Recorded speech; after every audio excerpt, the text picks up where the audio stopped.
Kani kedai bati CTV, bat pidang pet yaki kubur baman kasni, belawan Rashapi daga BDW International School Shillong, day boarding and daycare. Admissions open. Ringkat bat ka Orange Nissan Loom Sopo near Fire Brigade Shillong.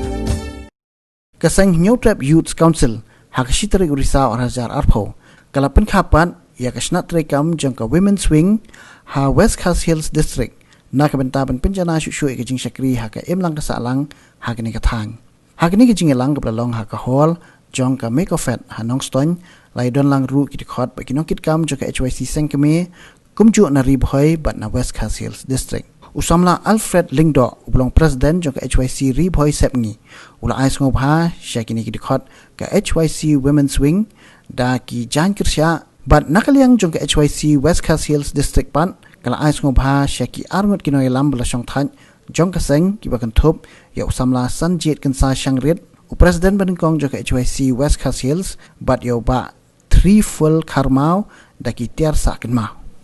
ki noilam jong ka HYC Women's Wing West Khas Hills District ki kentop ya kakong memorial nyanglang kum ke presiden kakong kandida marwen bat kakong Rose J Linkhoy kum ki vice president kakong Antinolin Soshang kum ka general secretary bat kiwe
Women's Wing of West Khas Hills District, idang long kita kemai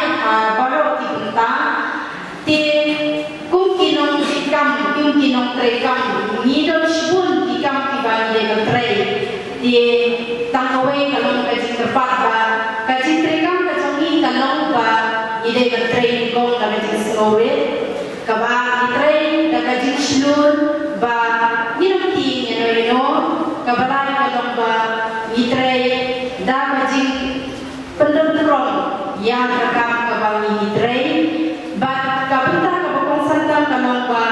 abang itre kalau kami itre macam koi pensin itre macam smur nama lada itre macam sarong lada itre macam snowman di ngilong di bahasa Thai mak jong kiwe ni samagari naga di Jibril kembali pada bersih dalam Jibril di kelas yang menerima hal kembali dikabari percaya juga lima juga council ai boleh membolong